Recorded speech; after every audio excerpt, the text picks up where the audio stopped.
Welcome to Reread. Time to go over 4 more comic books from the Marvel comic book series. We're picking up with number 13.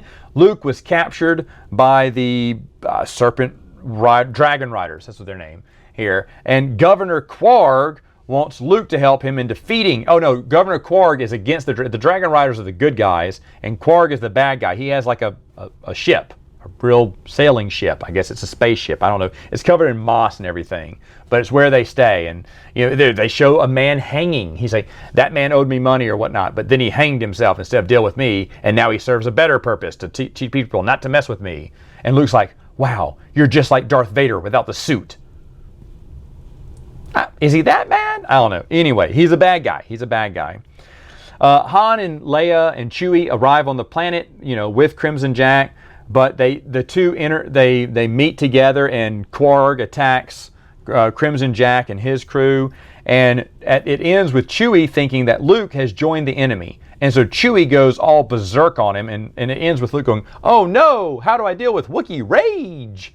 and whatnot. And you're thinking, why would Chewbacca attack Luke? Well, remember, this is very early. They'd only had one adventure together, and then they separated. This is their first, their first time to reunite again. And it's okay. I can see where Chewbacca would probably be a little upset, thinking, whoa, that Luke kid is already fighting for the enemy. I'm going to tear him apart limb from limb. Now, don't worry, because in issue 14, they stop him very quickly by spraying foam in his face.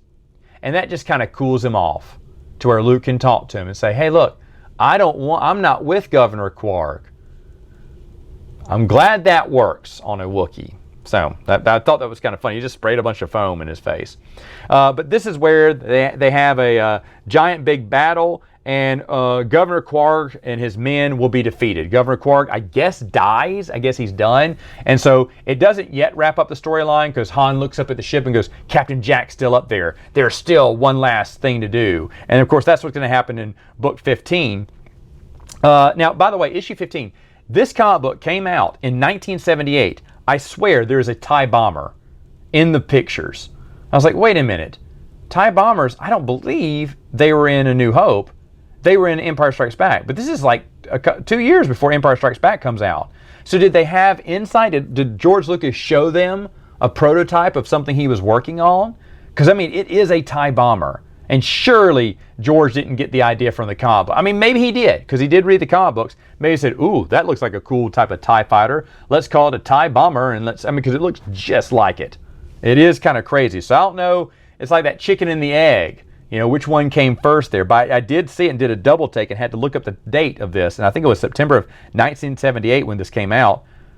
And even if it wasn't, the year is correct, then that's at least 2 years before Empire. That's pretty incredible. But Jolly is Crimson Jack's right-hand girl. I haven't talked much about her because she didn't do that much. She's, Princess Leia talks about how kissing Han seems nice, and so she gets jealous because she's never been kissed. And it talks about her hard childhood, and she sacrifices herself, even though I don't know how, to hurt Crimson Jack. Crimson Jack and Han Solo do that space battle thing where they put on a little breather mask and goggles, and they have bare skin, and they're fighting in space with his bare legs and bare hands.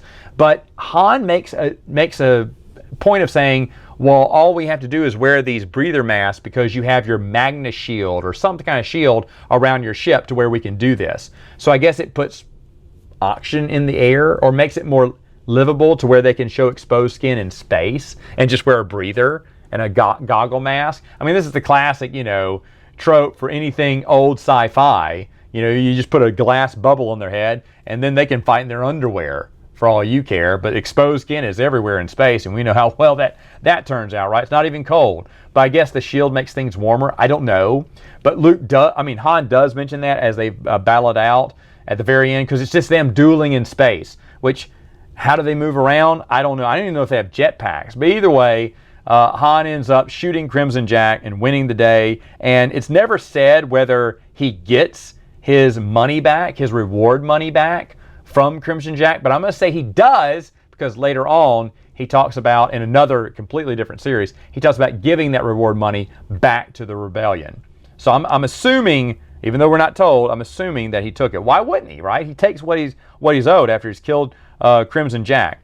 And then the last one that you have to jump a little bit here, but it's in issue number 24, and it says, Archie Goodwin says, this takes place after issue 15. Like he says that. So this would be the next one, not order-wise, but chronological-wise. Leia basically is telling a story of Obi-Wan Kenobi back in the Clone Wars days. He's on a cruise ship that gets attacked by slavers. Obi-Wan trips a guy, trips a bully, and when the bully tries to come at him with a knife without even looking, Obi-Wan ignites his blade and, kills him without even looking, because Obi-Wan does that. I'm thinking, it's not really Obi-Wan. Plus, he's dressed in the, 70s sci-fi gear, like the Lost in Space gear that he would never, that's not how a Jedi dressed.